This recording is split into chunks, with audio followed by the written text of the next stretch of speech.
اللہ تبارک و تعالیٰ نے انبیاء علیہ الصلوۃ والتسلیمات کو انسانوں کی رہنمائی کے لیے بھیجا اور حضور کو ہماری رہنمائی کے لیے بھیجا. ہم وہ خوش قسمت ہیں کہ جن کے لیے وہ پیغمبر ہوئے، وہ پیغمبر کہ جن کا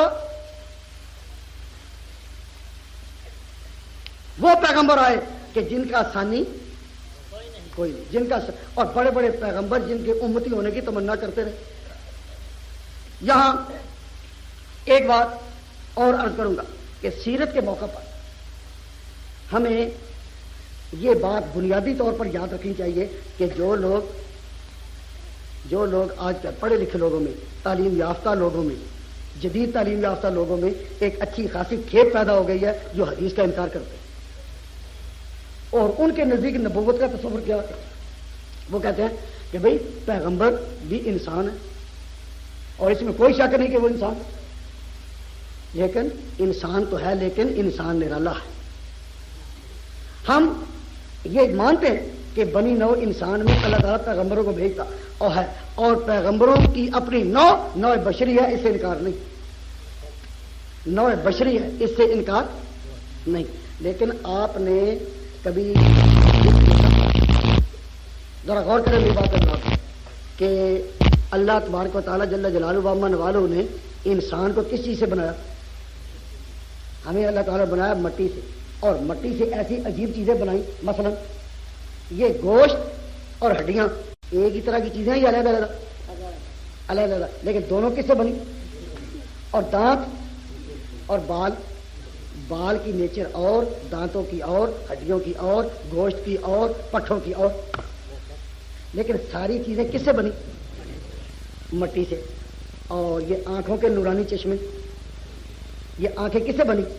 اور آنکھوں کی لطافت کو دیکھو نا، ساری چیز نظر آ رہی ہے. اگر آنکھیں صحیح ہوں تو ساری چیز نظر آ رہی ہے. تو یہ آنکھوں کے نورانی چشمے بھی خدا نے اسی مٹی سے بنائے. تو جو خدا اس پر قادر ہے کہ مٹی سے گوشت، پوست، ہڈیاں، دانت اور بال بنائے اور اسی مٹی سے آنکھوں کے نورانی چشمے بنائے، کیا وہ اس پر قادر نہیں کہ سارے انسان نوع بشری سے بنائے اور اسی نوع میں سے نبوت کے نورانی چشمے بنائے؟ اسی نوع سے. کیا آنکھ یہ بھی تو مخلوق ہے، یہ بھی تو آنکھ پانی مٹی ہوا سے بنی ہے. تو سارا بدن بھی اسی کا اور اسی سے یہ آنکھوں کے نورانی چشمے اور سارے انسان نوع بشر سے اور اسی نوع بشری میں نبوت کے نورانی چشمے. میں عرض کرتا ہوں بھائی آپ یہ بتائیں اور جا کر جواب دو میری بات کہ آپ نے مٹی ہاتھ میں اٹھانی ہو تو کتنی اٹھا سکتے ہیں؟ مٹی ہاتھ میں اٹھانی ہو تو کتنی؟ ہاں اب ایک پائیا پر آ گئے. پہلے تو ہم نے پوچھا تھا کہ ہاتھ میں مٹی کہتے سیب. اچھا وہ بزرگ ہے اپنی عمر کے لحاظ سے ان کا پائیا. اچھا تو عام طور پر ہاتھ میں مٹی کتنی اٹھا سکتے ہیں؟ کتنی؟ ارے یہ جوان بھی کہنا پائیا، چلو پائیے پر فیصلہ کرنا. اچھا ایک پاؤ مٹی ہاتھ میں اٹھا سکتے ہیں، ٹھیک ہے. اور کندھے پر اٹھانی ہو تو من اٹھا سکتا ہے یا نہیں؟ لیکن آنکھ کچھ مٹی کو اٹھا سکتی ہے؟ نہیں. آندھی چلنی شروع ہوتی ہے، گرد اڑنی شروع ہوتی ہے تو آنکھوں کے دروازے بند کر لیتے ہیں. کیوں؟ کہ مٹی کے متحمل نہیں ہو سکتے. آنکھوں کی لطافت اور شان اتنی ہے کہ ذرا بر گرد کی متحمل نہیں ہو سکتی. جس طرح آنکھ ذرا بر گرد کی متحمل نہیں ہو سکتی، نبوت گناہ کے بوجھ کی متحمل نہیں ہو سکتی.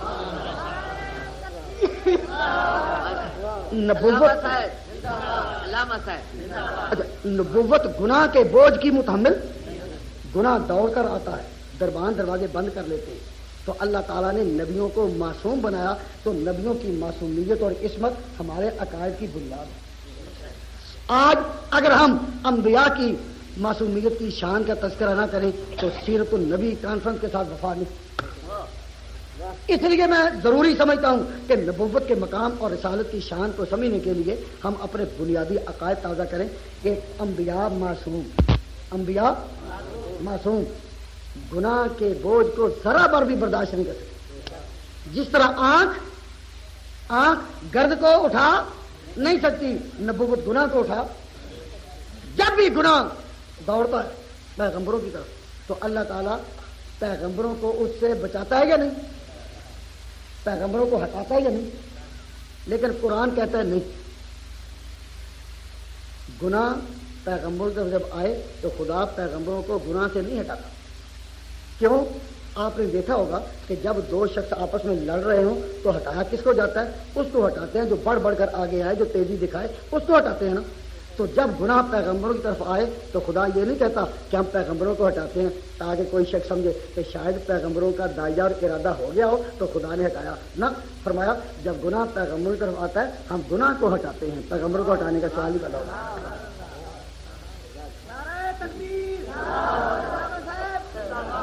اب حضرت یوسف علیہ السلام کے قصے میں اللہ تعالیٰ فرماتے ہیں کہ جب زلیخا نے یا اس عورت نے حضرت یوسف کو اپنے دامن میں کھینچنے کی کوشش کی گناہ کی طرف، فرمایا وَكَذَلِكَ لِنَصْرِفَ عَنْهُ السُّوءَ وَالْفَحْشَاءَ، ہم یوسف سے سوء اور فحشاء کو دور کرتے رہے. یہ نہیں کہا کہ یوسف کو دور کیا تاکہ کوئی شخص یہ نہ سمجھے کہ شاید ارادہ ہو گیا.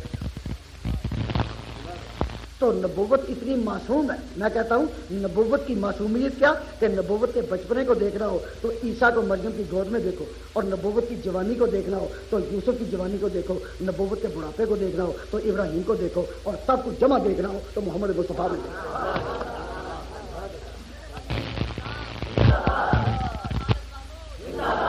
برادران اسلام، میں آپ کو اس طرح توجہ دلا رہا ہوں کہ انبیاء علیہ الصلوات و تسلیمات کا مقام اس طرح اونچا ہے کہ ہمیں یہ ماننا چاہیے کہ وہ معصوم، گناہ سے بالا، اور ہمارے آقا تو اس قدر معصومیت کی شان پا گئے کہ آپ کی وجہ سے ہمارے گناہ معاف ہوں گے، جس کو کہتے ہیں عقیدہ شفاعت.